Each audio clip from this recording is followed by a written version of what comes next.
Hi everybody, Baruch Hashem. Today we're starting a new sikh, a new talk. It's again from the book The Royal Words, which is a free translation of the talks of the Rebbe. This is in the first book of Shemos, and it's available also on the website. I don't know, we'll try and find I don't know the website, we'll try and find it later. Anyways, so we're on page 69. This is the first book. There are two books in Shemos he translated. This first book of the Sefer Shemos. So so we have over here talking about, this is, it says excerpts and talks of Shemos of the Torah portion of Va'eira, the 28th of Teves, in which we bless the month of Shvat 5752 in conjunction with the passing of the Chassid Rebbe Moshe Yitzchak Hecht on Friday, ushering in the Shabbos day.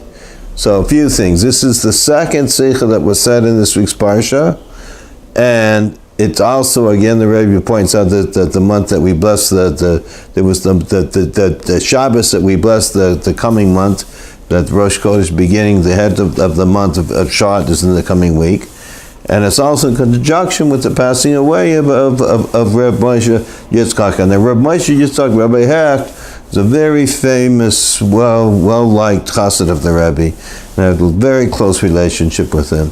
And we would see that he would, like if you've ever seen in dollars, if you see when the Rebbe gave dollars, not dollars, excuse me, when the Rebbe said had gatherings for children, Rabbi Hecht would always be there, and he would translate. He would be he would run the whole show, and he would translate the things. He was very close with the Rebbe, very special man. So, and the Rebbe didn't say in conjunction, but very many people passed away. So here, we're going to learn this. Okay. At the end of Tractate Kesubos, we have learned that it's a good sign if one passes away on Friday, ushering in the Shabbos day, Erev Shabbos. Why? Since he will immediately enter a state of tranquility. So when you pass away Erev Shabbos, you immediately go into a peaceful time on Shabbos. At the beginning of the passage, when Rebbe Yehuda became ill, Rebbe Chia entered his room and found him crying. So at the beginning of this, he started finding him crying. And he said to him, Rebbe Yehuda Nasi was the Rebbe, why are you crying? Doesn't the Brises then say that one who passes away while laughing is a good sign for him? One is crying while crying is a bad sign for him, facing up, his face facing the nation. When his face is bright, one passes away on Friday, the ushering in the Shabbos day is a good sign for him.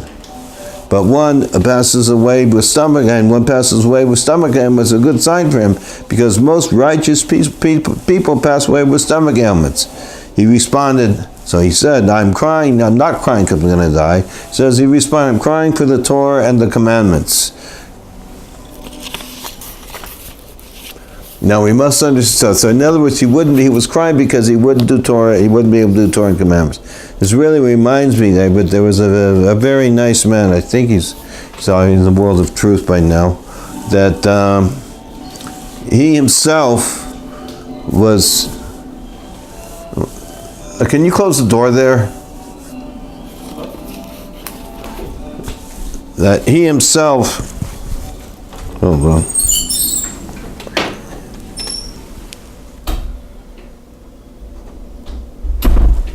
Okay, sorry guys. So he himself, Neeson Hayworth, I remember when he was in his last years when he was here in LA, and I went to see him, and he couldn't put on tefillin. He was crying. He wasn't crying that he was sick, was in pain. He was crying that he couldn't put on tefillin. He was crying that he couldn't do Torah mitzvahs. Just exactly what we're talking about. I saw by this one tzaddik, this wonderful human being. He was crying that I wouldn't be able to do Hashem's will anymore, and in such a wonderful way in doing commandments. And we may say that Reb Kia's intention, so that's what he says.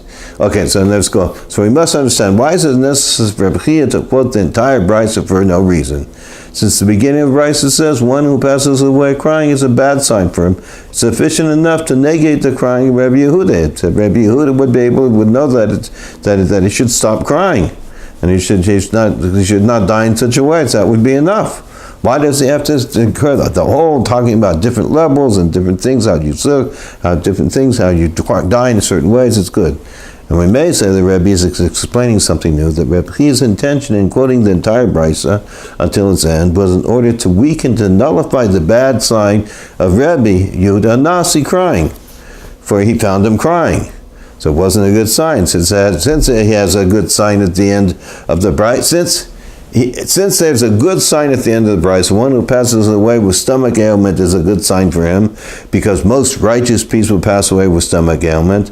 And since Rebbe Yehuda Nasi was ill and passed away due to stomach ailment, so in other words, he wanted to change things over and bring the good parts and bring positive things. And we may add, Rebbe explained something brand new, and explained that also in connection with Rebbe Yehuda Nasi to the statement, one who passes away on Friday, ushering in the SHabbos, is a good sign for him. So Rebbe Yehuda Nasi himself passed away on Friday, ushering the Shabbos day. Thus, in addition to the good sign of passing away due to stomach ailments, Rebbe Yehuda Nasi also had a good sign of passing away on Friday, ushering in the Shabbos day. So there's two reasons. He had two good signs. One that was Erev Shabbos, and the other one is passing away from stomach ailments. And the reason for this, the necessity for two good signs, we may say the Rebbe is saying something new here, that also after negating the bad sign of passing away while crying due to the intention of Rebbe, he said, no, the Rebbe said, I'm not crying because I'm going to die. I'm crying because I can't do Torah mitzvahs. I'm crying over the Torah and commandments. It is necessary to negate the presumption of bad sign in the crying Rebbe Yehuda, as it seemed from the bystander's perspective. For a person does not know what is in his friend's thinking.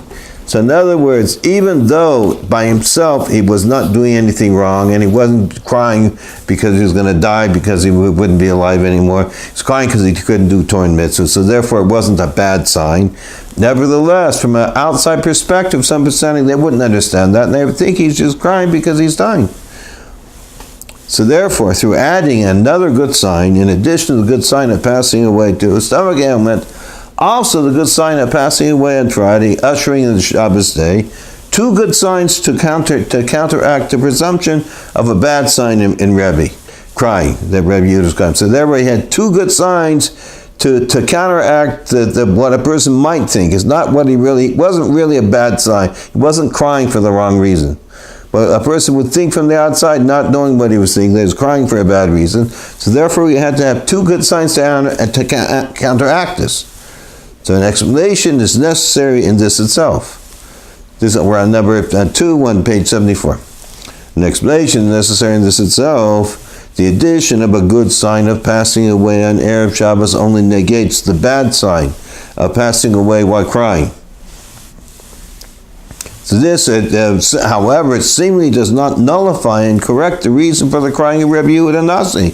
I'm crying over Torah mitzvahs, namely the lack of Torah mitzvahs after passing away, which regarding this, it's seemingly no difference if he passed away on Erev Shabbos or the other days of the week. In other words, what's the bad sign? What's the terrible thing? He's crying because he's not be able to do Hashem's will anymore. He's not going to be, his body's not going to be enclosed, his soul in his body, so he can't do Torah mitzvahs.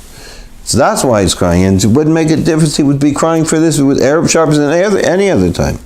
So as emphasized in also the words of the Talmud, that regarding the passing of King David, who wanted to pass away in Erev Shabbos, so David, the Melech Yisrael, he wanted to pass away in Erev Shabbos.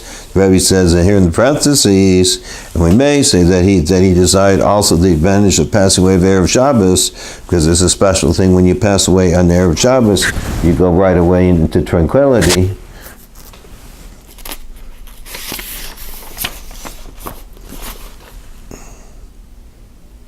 And we may say, then Hashem said to him, for one day in your courtyard is better than 1,000. So Hashem say, why do you want to pass away early? Supposed to wait past Shabbos. Why do you want to pass? Meaning that I'd rather one day in which you were sitting and being occupied in Torah than 1,000 burnt offerings which Shlomo your son is destined to offer before me upon the altar. Meaning that the advantage of fulfilling Torah mitzvahs, even for one day, supersedes the advantage of passing away on Shabbos. So this is now we have to understand what's happening here. Moreover, mainly, it's even a bigger question. How is it possible to say that in the Torah of truth, that one who passes away on Friday ushering in the Shabbos day is a good sign for him? And similarly, regarding the other matters of passing away, about what it says is a good sign for him. How could anything be good about passing away? A good sign in relation to the person passing away. It's a good sign for passing away. The opposite of life. Person passing away is the opposite of life. The complete opposite of good in accordance with the Torah of life, our life, and the length of our days. As the verse says, a person should do them, and with them he should live. And not that he should die with them. In other words, you're supposed to live with Torah and mitzvahs. That's why we break many laws in the Torah if we're in danger of our life, because we're supposed to break one Shabbos than live many more Shabbosim. Which therefore saving a life supersedes the entire Torah. That the ultimate state, as per the will of Hashem in His Torah, is specifically through the life of the sadi of a soul in the body. So what are we talking about? Good things about dying. And we may say that the point of the explanation of this is that a good sign of passing away on Friday, ushering Shabbos day, expresses and emphasizes the correction of undesirable aspect of death in general, and automatically the reason why Rebbe Chia crying due to the lack of Torah and mitzvahs is dissolved and corrected, as we shall explain. So the Rebbe is saying over here that passing away is actually taking away the negative. When he passes away in Erev Shabbos, it takes away the negative thing of death, which the negative thing of good death appears to be not to be able to do Torah and mitzvahs. And he's going to explain. And we will understand this by way of preface, that the explanation of the source of the concept, one who passes away on Erev Shabbos, is a good sign for him, as it was on the first Erev Shabbos. So what happened the first Erev Shabbos? On the first Erev Shabbos, Adam was born, and the first Erev Shabbos he fell asleep, and we're going to explain about this. And when he fell asleep, which is 1/60 of death, that he was split. He took God took a Rebbe of it and created woman. So he's going to talk about this. What really happened? So on the first Erev Shabbos, the sixth day of creation, the day upon Adam was created, there was something similar to the concept of passing away. And Hashem enveloped a deep sleep upon Adam, and he slept, which sleep is 1/60 of death. So we had death. Now, although the sleep is seemingly something undesirable, a deficiency in life, 1/60 of death, nevertheless, it is a sign that causes and brings about good. This falling asleep brings about good.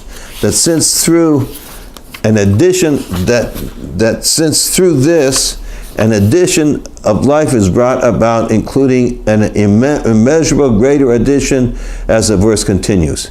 So through this, not through him falling asleep, which is 1/60 of death, there was new life that was that's much greater addition than, like the verse says, and he took one of his sides and he made the side into a woman.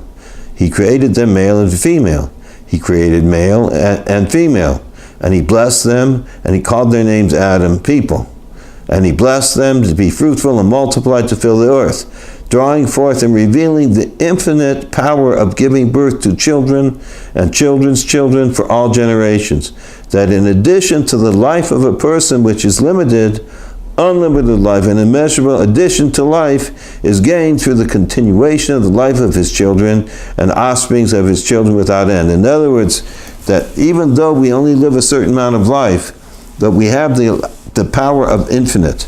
That the power of infinite is the power that we can give.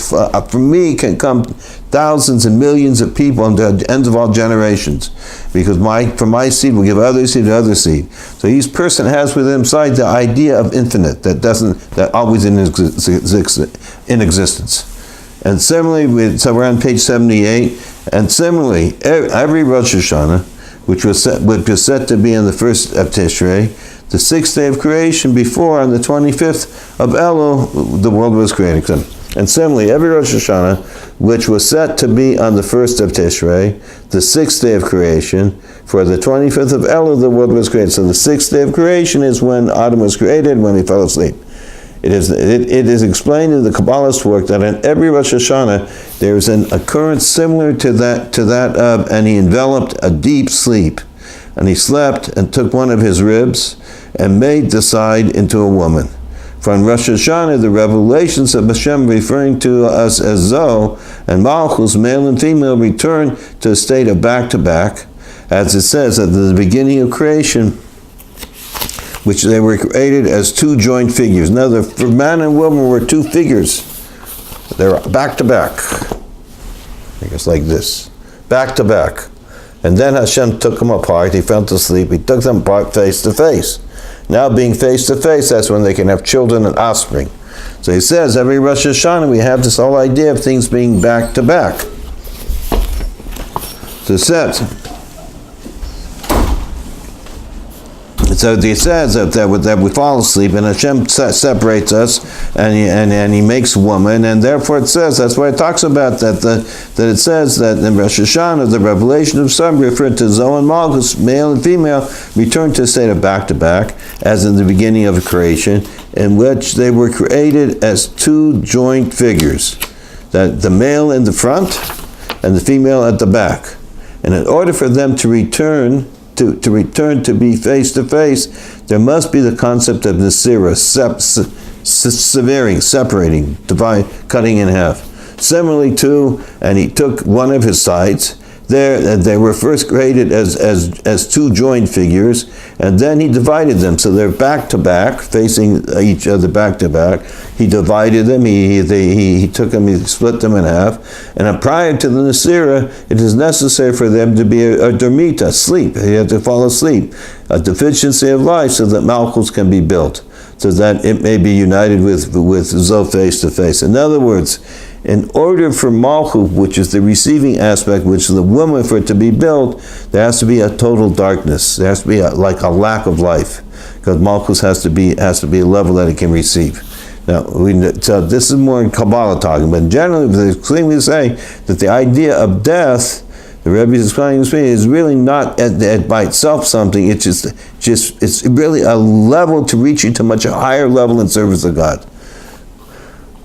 In a minor way, this takes place on the 6th. So this takes every Rosh Hashanah. Every Rosh Hashanah, there's this level of that we fall asleep, and as then we can separate. Hashem separates spiritually in a level, and then they come face to face, and then that's the face to face is when we come back into the world of creation, and everything lives forever and ever.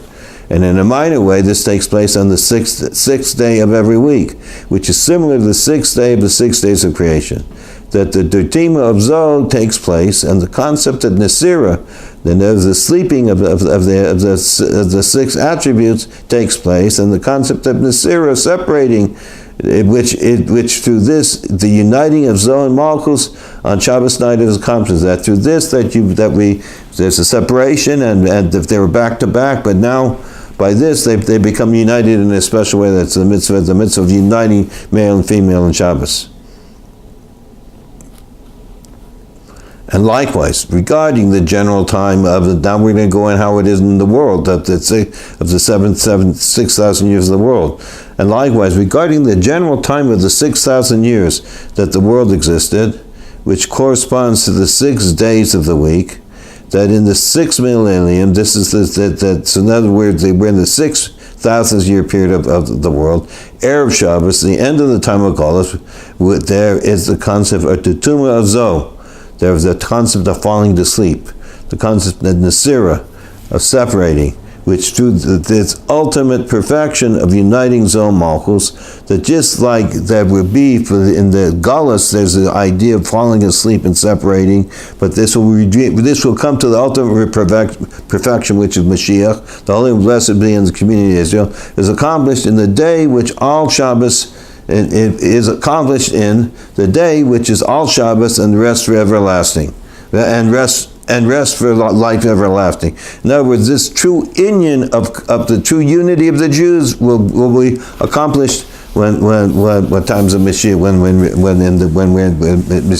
we're in times of Mashiach.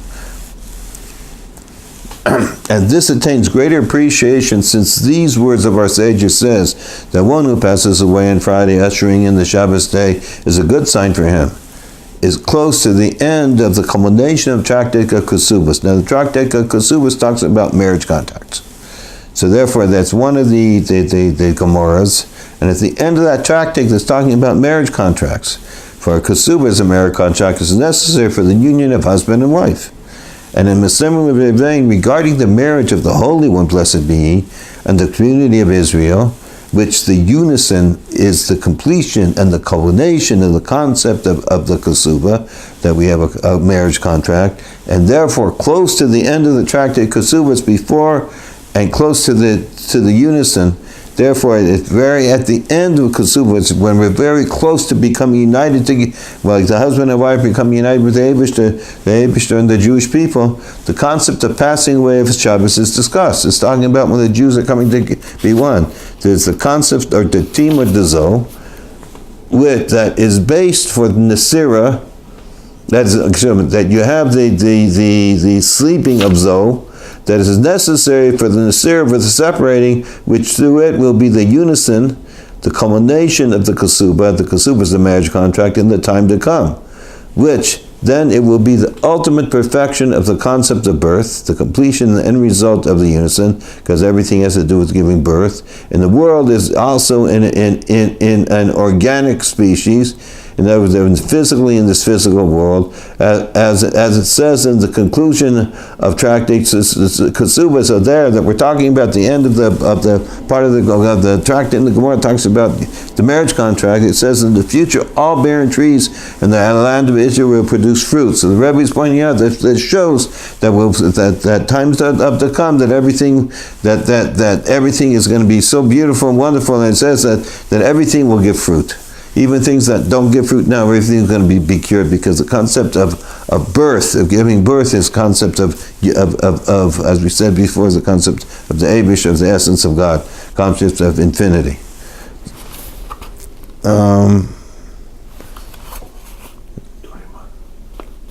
Okay. Now we're on page 81. We're on number 4. Based on the explanation of the source of the concept that one who passes away on Erev Shabbat is a good sign for him, we may also explain its contact in the service of man. So what's it give to us? For in addition to the literal meaning, in other words, Rebbe is going to talk about how this is good for us, there's also a lesson and instruction, as all aspects of Torah, as an idiom, that everything we learn in the Torah is an idiom, which means it's a meaning that says Lashon Hara instructions.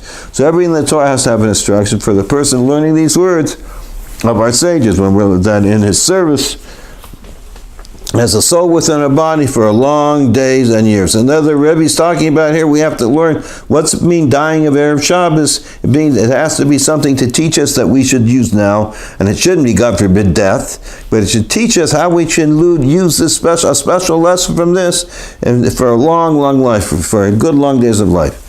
And since the Erev Shabbos afternoon, there's a concept of Demita of Zoh, a time of sleep up above, that's above that goes to sleep. Indeed, it is also a time of sleep in this world.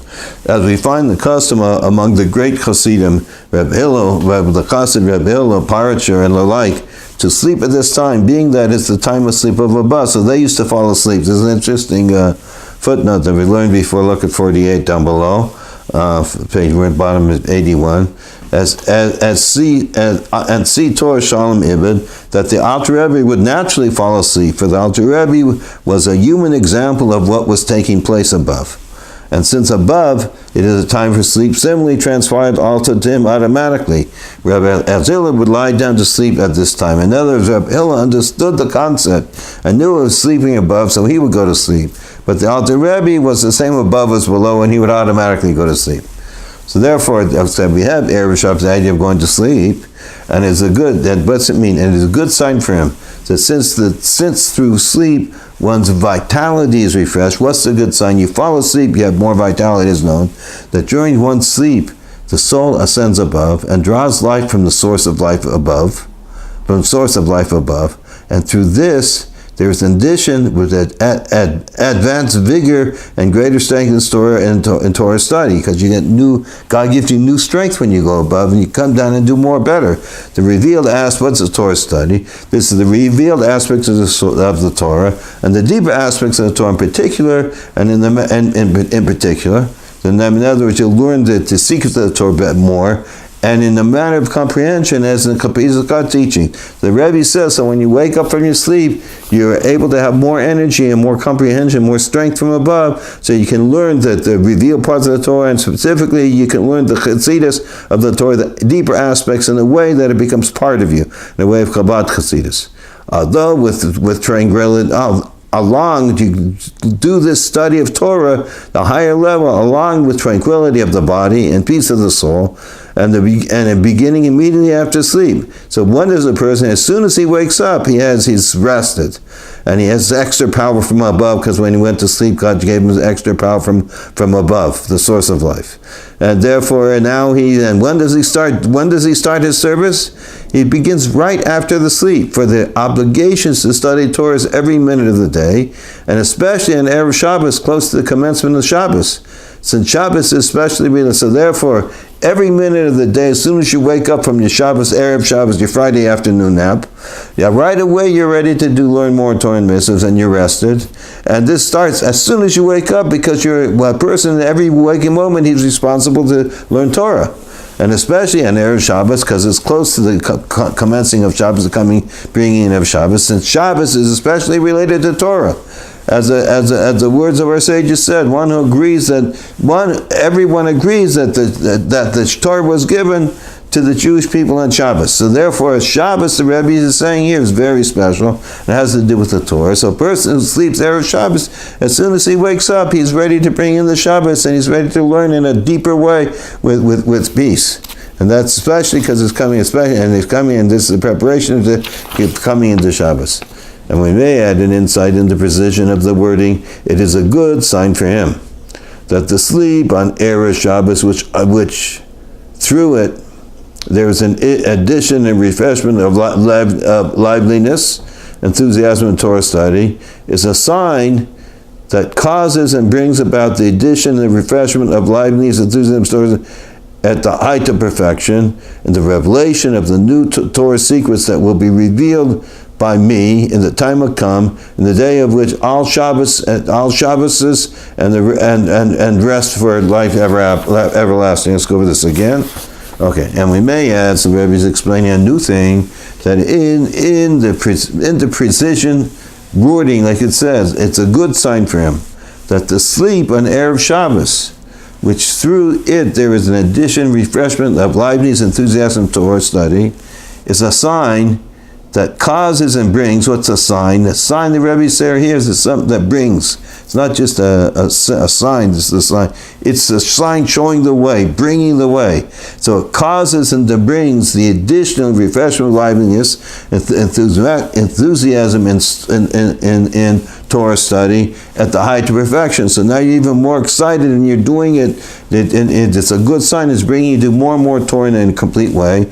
And it will bring to such a level that you be in the revelation of the new Torah secrets that will be revealed by me, the time to come, the day which all Shabbos is, in the day which is all Shabbos, and the rest rest for life everlasting. In other words, by the good sign is to bring you to the times of Mashiach, that you'll be able to study and learn more deeply, and therefore you will come into bring fast in the Gula Shlem with complete redemption.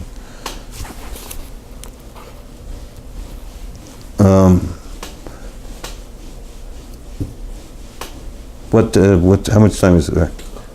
28. Let's see. Okay, we're going to stop here, everybody. Basically, the Rebbe is going to go on to explain, this is one of the most amazing things, this and part of next week's Parsha, is that the reason for death we don't need anymore. Death was a purification that should reach a higher level. But now that's been finished and we can live forever. But this is what we're going to go on to talk about.